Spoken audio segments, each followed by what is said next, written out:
ओम नमः शिवाय। दोस्तों, आज हम एक मंत्र करेंगे जो बेलपत्र चढ़ाने का मंत्र है। काशी वास निवासिनां काल भैरव पूजनम कोटि कन्या महादानम विप्लपत्रम शिवार्पणम। दर्शनम विप्लपत्रस्य स्पर्शनम पापनाशनम अघोर पाप संहारम विप्लपत्रम शिवार्पणम। ओम नमः शिवाय। श्री भगवते सांब सदा शिवाय नमः। विप्लपत्राणि समर्पयामि। विद्येश्वर संहिता के अध्याय 4 का अध्ययन करते हैं। भगवान शिव के लिंग और साकार विग्रह की पूजा के रहस्य और महत्व का वर्णन। सूजी कहते हैं, शौनक, जो श्रवण, कीर्तन और मनन इन तीनों साधनों के अनुष्ठान में समर्थ ना हो, वह भगवान शंकर के लिंग और मूर्ति की स्थापना करके नित्य उसकी पूजा करे तो संसार सागर से पार हो सकता है।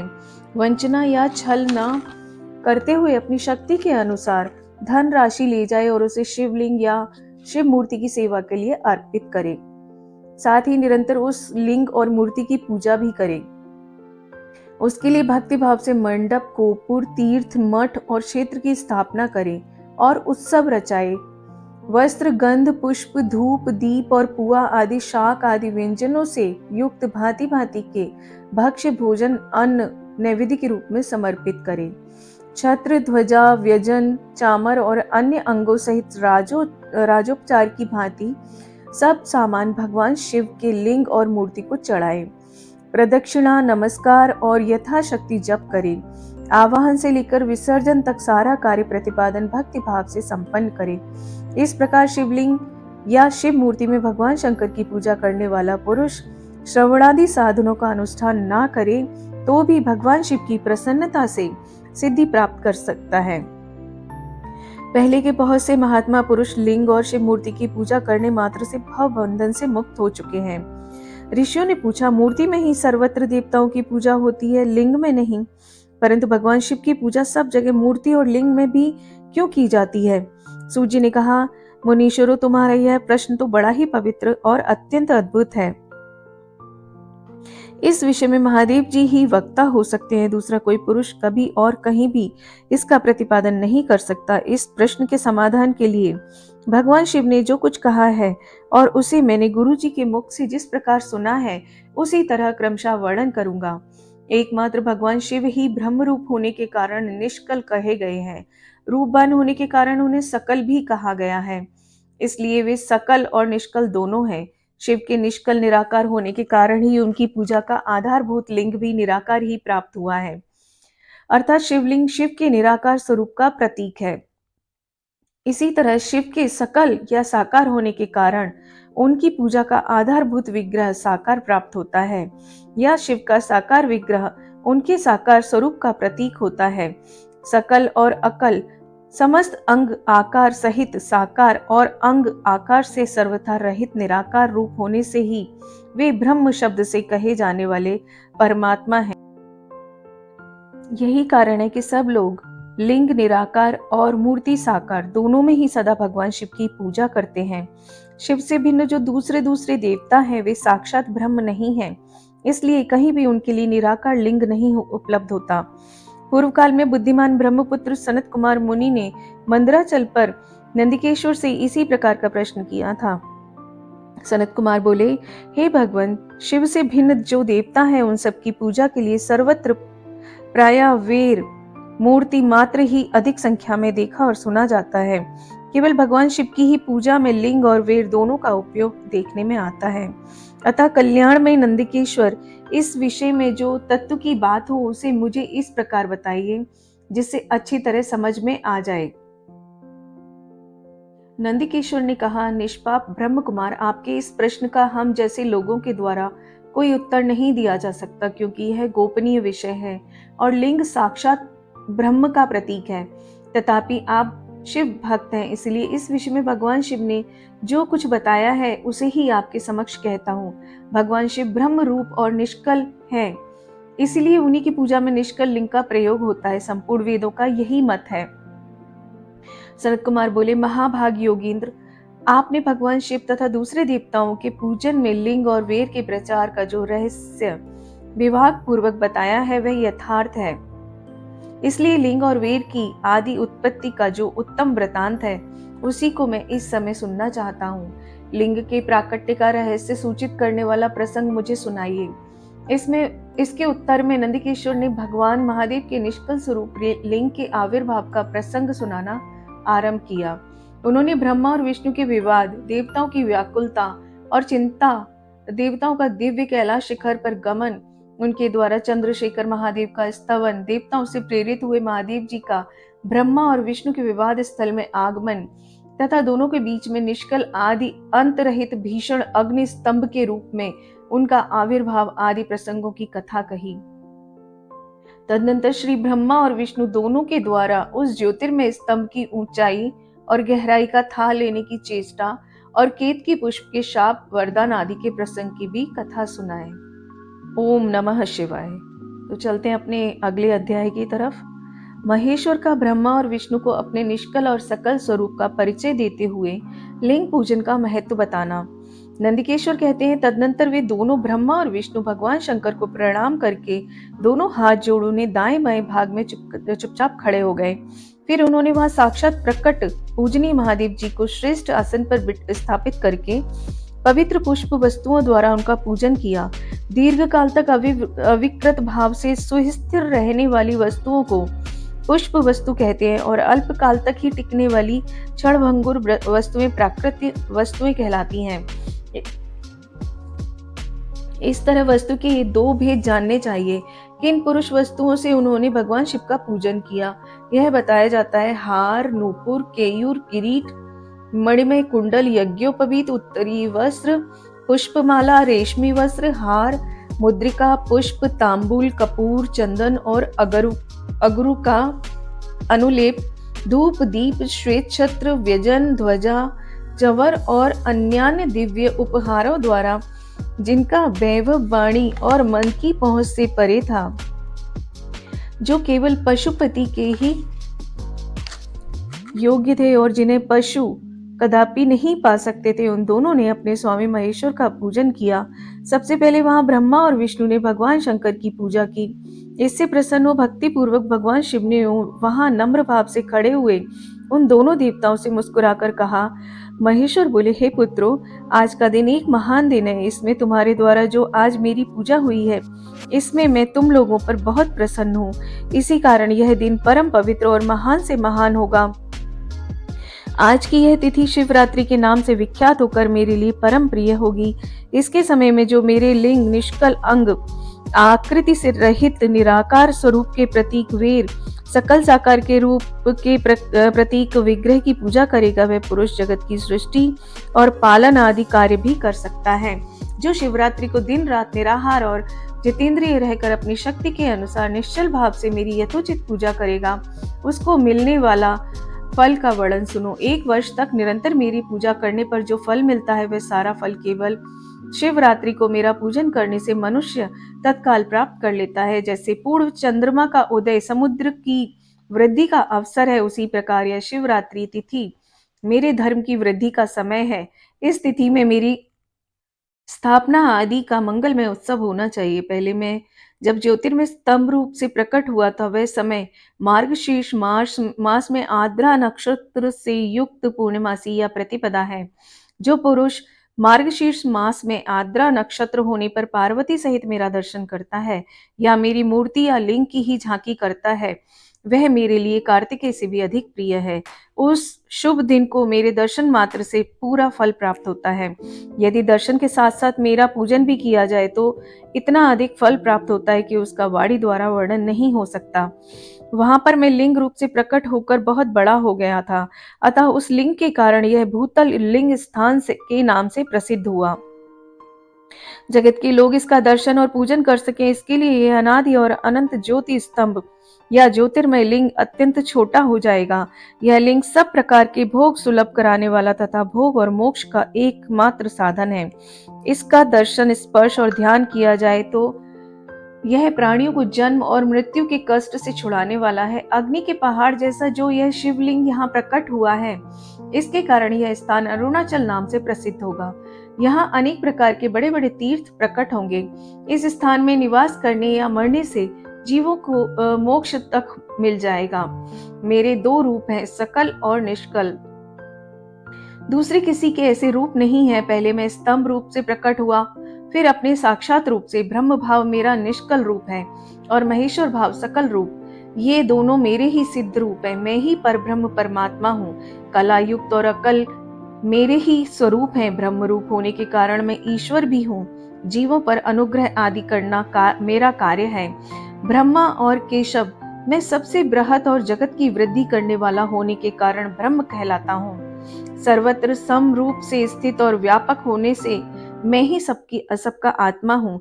सर्ग से लेकर अनुग्रह तक आत्मा या ईश्वर से भिन्न जो जगत संबंधी 5 कृत्य हैं वे सदा मेरे ही हैं। अतः मेरे अतिरिक्त दूसरे किसी के नहीं हैं, क्योंकि मैं ही सबका ईश्वर हूँ। पहले मेरी ब्रह्म रूपता का बोध कराने के लिए निष्कल लिंग प्रकट हुआ था।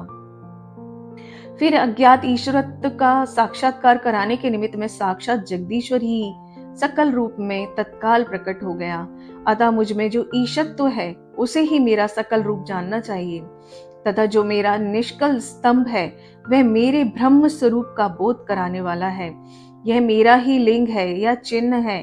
तुम दोनों प्रतिदिन यहाँ रहकर इसका पूजन करो। यह मेरा ही स्वरूप है और मेरे सामीप्य की प्राप्ति कराने वाला है।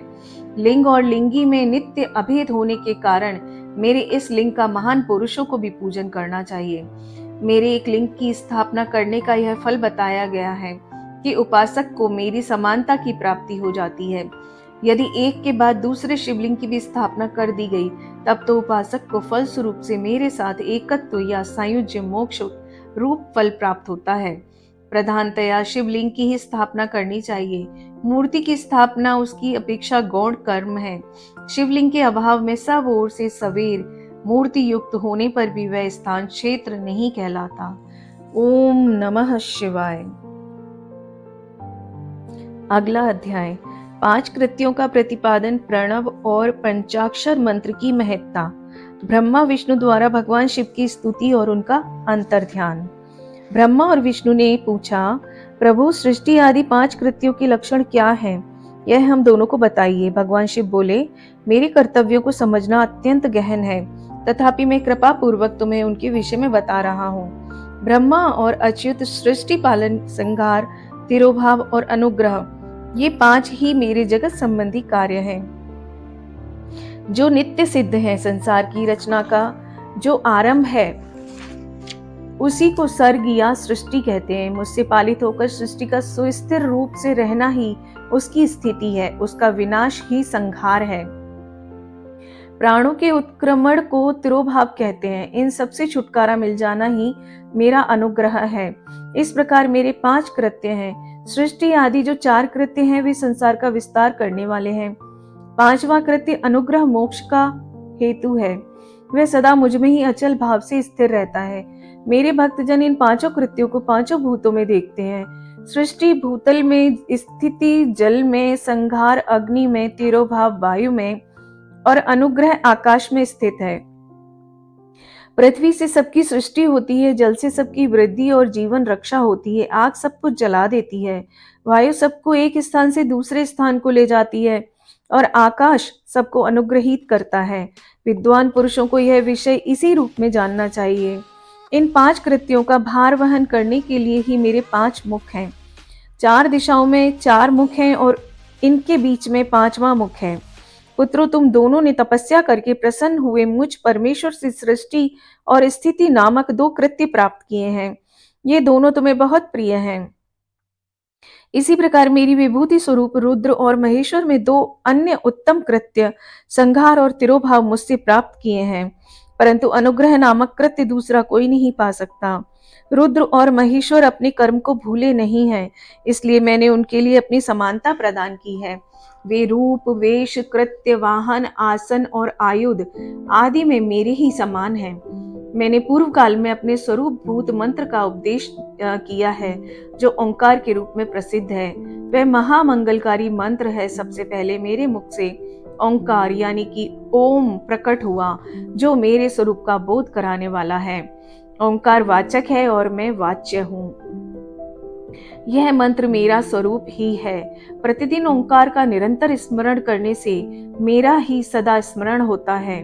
मेरे उत्तरवर्ती मुख से अकार का, पश्चिम मुख से उकार का, दक्षिण मुख से मकार का, पूर्ववर्ती मुख से बिंदु का और मध्यवर्ती मुख से नाद प्रकट हुआ है।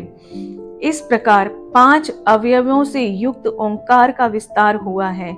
इन सभी अवयवों से एकीभूत होकर वह प्रणव ओम नामक एक अक्षर हो गया। यह नाम रूपात्मक सारा जगत तथा वेद उत्पन्न स्त्री पुरुष वर्ग रूप दोनों कुल इस प्रणव मंत्र से व्याप्त है। यह मंत्र शिव और शक्ति दोनों का बोधक है। इसी से पंचाक्षर मंत्र की उत्पत्ति हुई है, जो मेरे सकल रूप का बोधक है। वह अकारादि क्रम से और मकारादि क्रम से क्रमशः प्रकाश में आया है। ओम नमः शिवाय यह पंचाक्षर मंत्र है।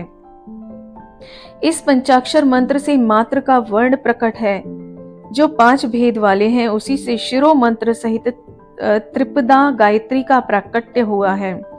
यह उस गायत्री से संपूर्ण वेद प्रकट हुए हैं और उन वेदों से करोड़ों मंत्र निकले हैं।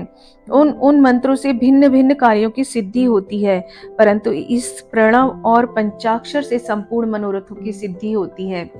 इस मंत्र समुदाय से भोग और मोक्ष दोनों सिद्ध होते हैं। मेरे सकल स्वरूप से संबंध रखने वाले सभी मंत्र राज साक्षात भोग प्रदान करने वाले और शुभ कारक या मोक्ष प्रद हैं। नंदिकेश्वर कहते हैं, तदनंतर जगदम्बा पार्वती के साथ बैठे हुए गुरुवर महादेव जी ने उत्तराभिमुख बैठे हुए ब्रह्मा और विष्णु को पर्दा करने वाले वस्त्र से आच्छादित करके उनके मस्तक पर अपना कर कमल रखकर धीरे धीरे उच्चारण करके उन्हें उत्तम मंत्र का उपदेश किया। मंत्र में बताई हुई विधि के पालन पूर्वक 3 बार मंत्र का उच्चारण करके भगवान शिव ने उन दोनों शिष्यों को मंत्र की दीक्षा दी। फिर उन शिष्यों ने गुरु दक्षिणा के रूप में अपने आप को ही समर्पित कर दिया और दोनों हाथ जोड़कर उनके समीप खड़े हो उन देवेश्वर जगत गुरु का स्तवन किया। ब्रह्मा और विष्णु बोले, हे प्रभु, आप निष्कल रूप हैं और आपको नमस्कार है। आप निष्कल तेज से प्रकाशित होते हैं, आपको नमस्कार है। आप सबके स्वामी हैं, आपको नमस्कार है। आप सर्वात्मा को नमस्कार है, अथवा सकल स्वरूप आप महेश्वर को नमस्कार है। आप प्रणव के वाच्यार्थ हैं, आपको नमस्कार है। आप प्रणव लिंग वाले हैं, आपको नमस्कार है। सृष्टि पालन संहार तिरोभाव और अनुग्रह करने वाले आपको नमस्कार है। आपके 5 मुख हैं, आप परमेश्वर को नमस्कार है। पंच ब्रह्म स्वरूप 5 कृत्य वाले आपको नमस्कार है। आप सबके आत्मा हैं, ब्रह्म हैं। आपके गुण और शक्तियां अनंत हैं, आपको नमस्कार है। आपके सकल और निष्कल 2 रूप हैं, आप सद्गुरु और शंभु हैं, आपको नमस्कार है। इन पदों द्वारा अपने गुरु महेश्वर की स्तुति करते हुए ब्रह्मा और विष्णु ने उनके चरणों में प्रणाम किया। महेश्वर बोले, आर्द्रा नक्षत्र से युक्त चतुर्दशी को प्रणव का जप किया जाए तो वह अक्षय फल देने वाला होता है। सूर्य की संक्रांति से युक्त महाआद्रा नक्षत्र में एक बार किया हुआ प्रणव जप कोटि गुने जप का फल देता है। मृगशिरा नक्षत्र का अंतिम भाग और पुनर्वसु का आदिम भाग पूजा होम और तर्पण आदि करने के लिए सदा आद्रा के समान ही होता है, यह जानना चाहिए। मेरा या मेरे लिंग का दर्शन प्रभात काल में ही प्रातः और संगम मध्याह्न के पूर्व काल में करना चाहिए। मेरे दर्शन पूजन के लिए चतुर्दशी तिथि निशीथ व्यापिनी या प्रदोष व्यापिनी लेनी चाहिए, क्योंकि परिवर्तनी तिथि से संयुक्त चतुर्दशी की ही प्रशंसा की जाती है। पूजा करने वाले के लिए मेरी मूर्ति तथा लिंग दोनों समान है, फिर भी मूर्ति की अपेक्षा लिंग का स्थान ऊंचा है। इसलिए मुमुक्ष पुरुषों को चाहिए कि वे वेर यानी कि मूर्ति से भी श्रेष्ठ समझकर लिंग का ही पूजन करें। लिंग का ओंकार मंत्र से, वेर का पंचाक्षर मंत्र से पूजन करना चाहिए। शिवलिंग की स्वयं ही स्थापना करके या दूसरों से भी स्थापना करवा कर उत्तम द्रव्यमय उपचारों से पूजा करनी चाहिए। इससे मेरा पद सुलभ हो जाता है। इस प्रकार उन दोनों शिष्यों को उपदेश देकर भगवान शिव वहीं अंतर्ध्यान हो गए। ओम नमः शिवाय। श्री शिवाय नमस्तुभ्यम। श्री शिवाय नमस्तुभ्यम। श्री शिवाय नमस्तुभ्यम। श्री शिवाय नमस्तुभ्यं, श्री शिवाय नमस्तुभ्यं।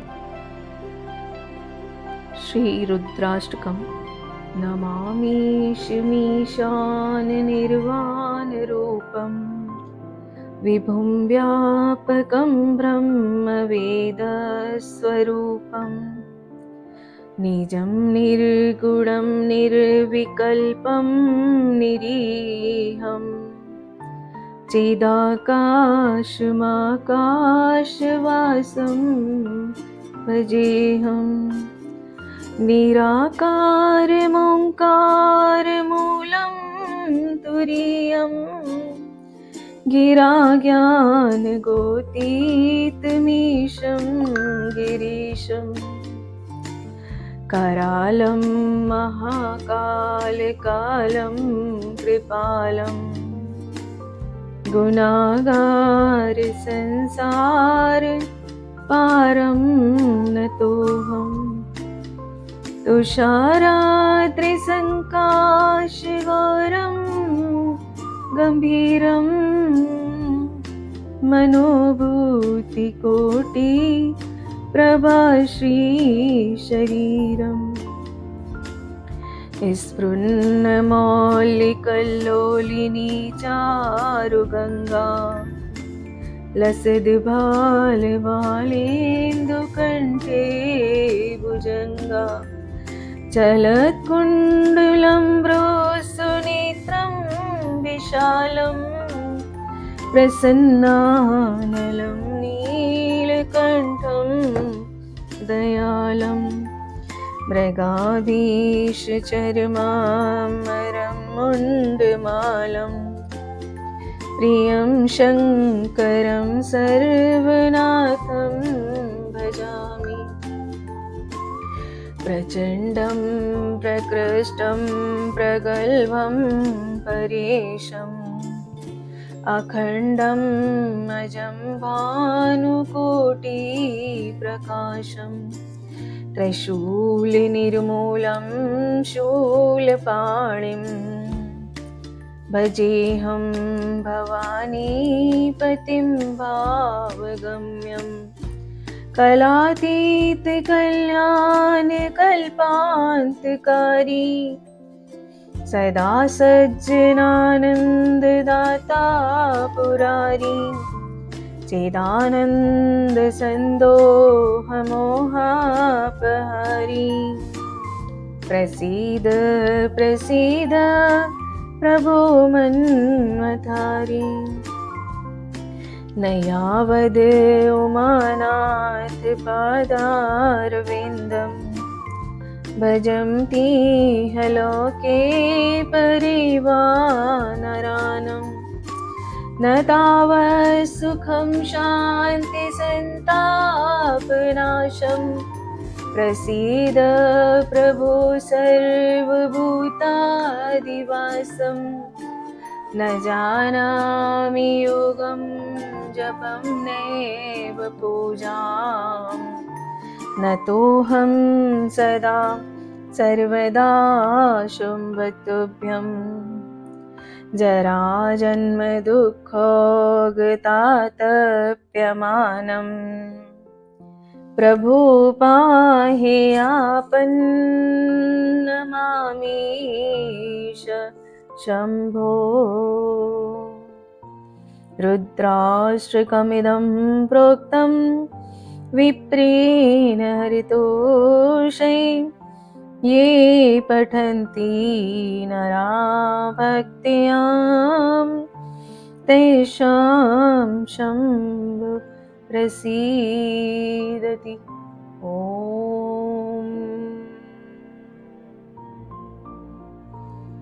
नमः शिवाय। ॐ